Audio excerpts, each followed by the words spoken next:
નમસ્કાર મિત્રો, સ્થાનિક સ્વરાજ્યની ચૂંટણી છે અને એમાં પણ બનાસકાંઠા જિલ્લામાંથી વિભાજિત થયેલો વાવ થરાદ જિલ્લો ની ઘટનાની વાત કરવાની છે। ગેનીબેન ઠાકોર અને ઠાકરસિંહ રબારી બંને વેક્શન મોડમાં જોવા મળ્યા છે। વાવ થરાદના કોંગ્રેસના ઉમેદવારો અને તેમજ પોલીસ વચ્ચે ઘર્ષણની પરિસ્થિતિ જોવા મળી છે। એનું કારણ શું છે અને તેમજ ગેનીબેન ઠાકોર અને ઠાકરસિંહ રબારીના નિવેદનમાં શું વાત થઈ રહી છે, શું મામલો છે, એની ઊંડાઈપૂર્વક વાત કરું તો પહેલીવાર વાવ થરાદ જિલ્લાની સ્થાનિક સ્વરાજ્યની ચૂંટણી થવા જઈ રહી છે, કારણ કે બનાસકાંઠા જિલ્લામાંથી હમણાં જ વિભાજિત થયું છે અને તેમજ સૌપ્રથમ વાર એની સ્થાનિક સ્વરાજ્યની ચૂંટણી છે, એટલે જ કોંગ્રેસ છે તે ત્યાં મહેનત પણ કરી રહ્યું છે અને સાથે જ કોંગ્રેસના ઉમેદવારો કોઈ પ્રક્રિયા માટે ગયા હશે, ત્યાં પોલીસે તેમને રોકવાનો પ્રયત્ન કર્યો એટલે ન જવા દીધા કે એમની ફરજમાં જે પણ વસ્તુ આવતી હશે એ કરવામાં આવી હશે। પરંતુ આને લઈ અને ગેનીબેન ઠાકોર અને ઠાકરસિંહ રબારીનું એવું કહેવું છે કે આ રાજકીય દબાણમાં પોલીસ આવી છે અને તેમજ તેમના ઈશારે કામ કરવામાં આવ્યું છે, એટલે જ આ સમગ્ર પ્રક્રિયા છે એમાં કોંગ્રેસને અંદર જવા નથી દેવામાં આવ્યું અને તેમને રોકવામાં આવ્યું છે। આ સમગ્ર ઘટનામાં પોલીસ અને તેમજ એ ઉમેદવારો વચ્ચે ઘર્ષણની પરિસ્થિતિ પણ ક્યાંક ઊભી થઈ અને તેમજ ત્યારબાદ ગેનીબેન ઠાકોર અને ઠાકરસિંહ રબારી જે કોંગ્રેસના નેતા છે, બંનેઓના નિવેદન સામે આવ્યા અને હાઈકોર્ટ સુધી જવાની પણ વાત કરી દીધી। શું કહી રહ્યા છે તે બંનેઓ સૌપ્રથમ તે સાંભળો, ત્યારબાદ વિગતે વાત કરીએ। સ્થાનિક સ્વરાજ્યની ચૂંટણી જિલ્લા પંચાયત, તાલુકા પંચાયત અને નગરપાલિકા આ ત્રણેય સ્તરની ચૂંટણીઓના ચકાસણીનો દિવસ આજે વહીવટીતંત્ર મારફત ચૂંટણી અધિકારીઓ મારફત રાખવામાં આવેલો હતો। એ પૈકી વાવ થરાદ જિલ્લામાં થરાદ જિલ્લાની બોરલ જિલ્લા પંચાયત કે જે કોંગ્રેસ પાર્ટીના ઉમેદવાર પહેલું ફોર્મ એ કોંગ્રેસ પાર્ટીના ઉમેદવાર તરીકે જોગાજીનું ભરાયેલું હતું અને એ જ વ્યક્તિએ એના પછી એ ભાજપનું ભરાયેલું। તો ચૂંટણી પંચના નિયમ અને ઇલેક્શન કમિશનરના રૂલ્સ પ્રમાણે જે પાર્ટીના સભ્ય તરીકે પહેલું ફોર્મ દાખલ કર્યું હોય એ પ્રમાણે વેલિડ રાખવા માટેનો એ ચૂંટણી પંચના નિયમોમાં એની અંદર ટાંકવામાં આવેલો છે, છતાં હજી સુધી નિર્ણય એ ચૂંટણી અધિકારીએ લીધેલો નથી। સેમ પ્રશ્ન એ બાબર મીઠા તાલુકા પંચાયતની જે એસટી સીટ હતી એમાં આદિવાસી સીટ અનામત હોવા છતાં એના તમામ ડોક્યુમેન્ટ હતા અને છતાં આયાત બાળકો 2 જ હતા, એનું ફોર્મ રદ કરવામાં આવ્યું કોંગ્રેસ પાર્ટીના ઉમેદવારનું। અને સેમ ઘટના કે જે 2 બાળકો આયાત છે ને એક બાળકનું ડેથ થઈ ગયેલું છે, એ ચાદરવા તાલુકા પંચાયતમાં રામસિંહભાઈ જે રાજપૂત છે એમનું ફોર્મ વેલિડ રાખવામાં આવ્યું। સેમ ઘટના, સેમ કિસ્સો, કોંગ્રેસના ઉમેદવારનું એ જ સ્તરથી ફોર્મ રદ થાય અને ભારતીય જનતા પાર્ટીના ઉમેદવારનું ફોર્મ વેલિડ છે। એવી જ રીતે થરાદ નગરપાલિકા વોર્ડ નંબર 6 કે જે સામાજિક ને શૈક્ષણિક રીતે પછાત વર્ગ એનો જાતિનો દાખલો કઢવા માટે કરીને મામલતદારને જે એની ઓથોરિટી હોય એમને ના પાડવામાં આવે કે 3 વાગ્યા સુધી તમારે દાખલો કાઢવાનો નથી। અહીંયા જે ચૂંટણી અધિકારી એમ કે અડધા કલાકનો અમે તમને મોકો આપીએ છીએ અને તમે દાખલો રજૂ કરો, એટલે 10-15 મિનિટ એના પહેલાં દાખલો આપેલો હતો બક્ષીપણનો, પણ ક્યાંક ટેકનિકલ નામ ફેરના કારણે એ સુધારા માટે કંઈ નવો દાખલો કાઢ્યો, કંઈ ડોક્યુમેન્ટ બિલકુલ નહોતું આપ્યું એવી ઘટના નથી। પણ જ્યાં બ્યુરોક્રેસી કે જેને તટસ્થ રીતે ચૂંટણી કરાવવા માટેની જવાબદારી જે અધિકારીઓને આપેલી છે એ અધિકારીઓ ક્યાંક ને ક્યાંક રાજકીય દબાણ હોય, ક્યાંક વાલા લાગવાના પ્રયત્નો કરતા હોય, ક્યાંક અહીંયા સારા પોસ્ટ ઉપર એમને સારી રીતે નોકરી કરવા માટેના વાયદા આપવામાં આવતા હોય અને બ્યુરોક્રેસી એ ન્યાય આપવા માટેનું બંધારણીય જોગવાઈમાં આપણે જ્યારે બંધારણ બન્યું ત્યારથી એ રીતે એનું નક્કી કરેલું છે નિયમો પ્રમાણે, પણ ક્યાંક ને ક્યાંક બધા ચૂંટણી પંચના નિયમો હોય, ડેમોક્રેસી હોય, એને નેવે મૂકીને મનસુબી પ્રમાણેના નિર્ણયો અધિકારીઓ લઈ રહ્યા છે। ડોક્યુમેન્ટના આધારે અમે તમામ એ 3-4 સીટો ઉપર હાઈકોર્ટમાં જઈશું, લોકો સમક્ષ આ વાત મૂકીશું। એટલી ભારતીય જનતા પાર્ટીની તાનાશાહી છે એવું નથી, બની બેઠેલા અધિકારીઓ કે જે તાનાશાહી ભર્યું વર્તન કરીને નિયમો નેવે મૂકીને ક્યાંક ને ક્યાંક લોકશાહીનું હનન કરી રહ્યા, એનું ખૂન કરી રહ્યા છે।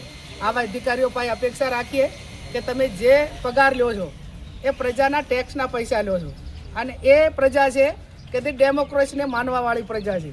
ત્યારે આવનાર સમયની અંદર આ તમામ મુદ્દાઓ લોકો વચ્ચે લઈ જઈશું.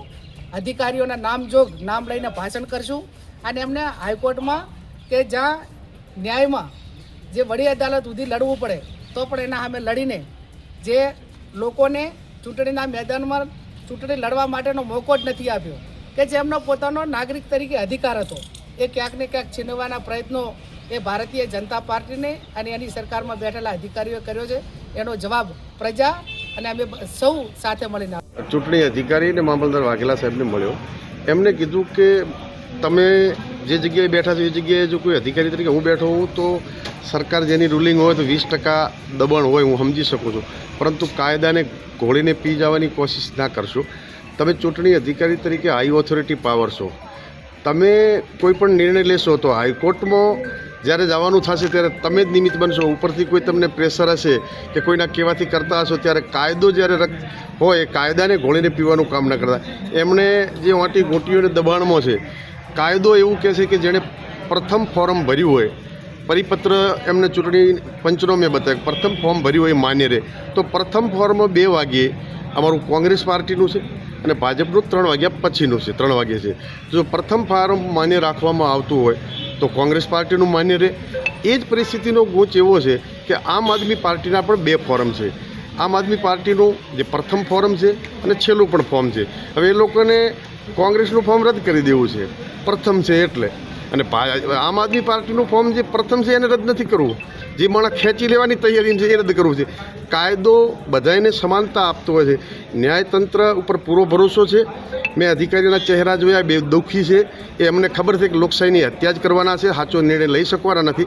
અમને ન્યાય હાઈકોર્ટ આપશે, હાઈકોર્ટને સુપ્રીમ કોર્ટ સુધી કોંગ્રેસ પાર્ટી લડી લેશે.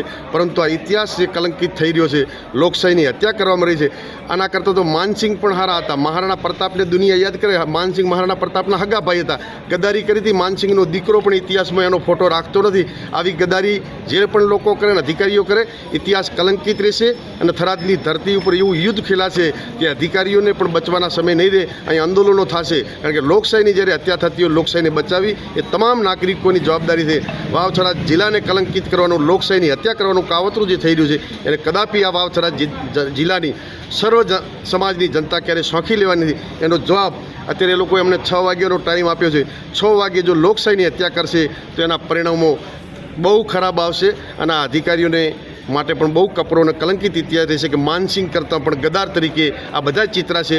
અને થરાદની જનતા આજે તો જે પાળિયાઓ સરહદો ઉપર બેઠા છે ગામડે ગામડે, એ પણ રોઈ રહ્યા છે કે આ પાળિયા કેમ ખંડણ હતા. પાળિયાને કવિએ પૂછ્યું ત્યારે કીધું કે ગામ ઉપર બૂંગીઓ ઢોલ વાગ્યો અને ધીંગાણા ચડ્યા, જેના કારણે અમે પાળિયા થઈ ગયા. કદાચ આ થરાદની ધરતીને લોકશાહીની હત્યા કરવામાં આવશે તો એ પાળિયા થતાં પણ આ વિસ્તારની પ્રજા પાછી નહીં પડે. પરંતુ જે લોકો ગદ્દારી કરે છે એમના કલંકિત ઇતિહાસને ક્યારેય આ પ્રજા માફ નહીં કરી શકે.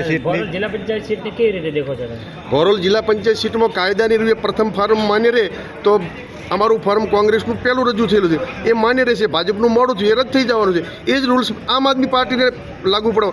કાયદો કહે છે એ પ્રમાણે અમારું ફોર્મ વેલિડ રહેવાનું છે. અને લોકશાહીની હત્યા જો કરવા માટે કોઈ મજબૂર કોઈના હાથ બંધાયેલા હશે તો એના માટે જે રીતે લડવું પડે લડવા માટે કોંગ્રેસ પાર્ટી અને આ વિસ્તારની સર્વ સમાજો તૈયાર છે.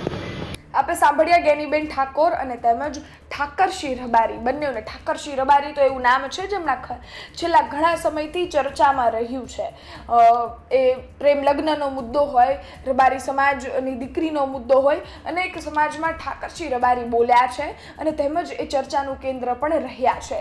પરંતુ ફરી એકવાર એ સ્થાનિક સ્વરાજ્યની ચૂંટણી વાવ-થરાદમાં જ્યાં ઘટના બની એમાં એક કોંગ્રેસ નેતા તરીકે ફરી એકવાર બોલ્યા છે અને કહ્યું છે કે લોકશાહી છે એનો ભંગ કરવામાં આવી રહ્યો છે અને રાજકીય પ્રેશરમાં આવી અને તેમજ પોલીસ છે, આ બધા જ અધિકારીઓ છે એ કામ કરી રહ્યા છે.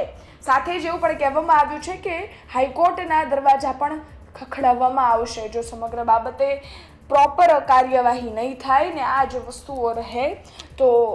લોકશાહી તો બધાને સમાનતાનો અધિકાર આપે છે અને તેમજ હાઈકોર્ટના દરવાજા પણ ખખડાવવા પડે તો કાંઈ ખોટું નહીં તેવી વાત અહીંયા કરવામાં આવી રહી છે. હવે સ્થાનિક સ્વરાજ્યની ચૂંટણી છે અને તેમજ બધાય રાજકીય પક્ષો છે એ પોતાનો પ્રયત્ન કરી રહ્યા છે કે ક્યાંક તે ખૂબ મજબૂતાઈથી લડે એ વિસ્તારમાં અને તેમજ ત્યાંથી ઉભરી સામે આવે અને તેમનો પક્ષ છે એ વિસ્તારમાં મજબૂત કરે. આમ પણ વાવ થરાદ બનાસકાંઠા છે એમાં કોંગ્રેસનો હોલ્ડ રહ્યો છે. ગેનીબેન ઠાકોર છે એ એક જ સાંસદ છે કોંગ્રેસના અને તેમજ એ જ જિલ્લામાંથી આવે છે એટલે કોંગ્રેસનો હોલ્ડ તો ખરી જ એ વિસ્તારમાં. પરંતુ આ ઘટના સામે આવતા હવે આનાથી શું પડઘા પડે છે સ્થાનિક સ્વરાજ્યની ચૂંટણીમાં એ જોવું રહ્યું. અને સાથે જ ઠાકરસિંહ રબારી અને ગેનીબેનના નિવેદનને લઈ તમારું શું માનવું છે કોમેન્ટ ચોક્કસથી કરજો. તમે એક મતદાર છો અને તેમજ સાથે ખૂબ અગત્યની વસ્તુ હોય છે કોને કેટલા વોટ આપવા અને સાથે જ કયા મુદ્દાઓ પર આપવા, એટલે તમે સાચો ફેસલો લો એવી અપેક્ષા સાથે આશા સાથે તમારા હિતમાં ફેસલો લ્યો. તમારી માટે જે પક્ષ કામ કરે, તમારી માટે જે નેતાઓ કામ કરે એવા નેતાઓને લાવો એવી અપેક્ષા સાથે ફરી મળીશું નવી માહિતી સાથે. ત્યાં સુધી રજા આપો. ધન્યવાદ.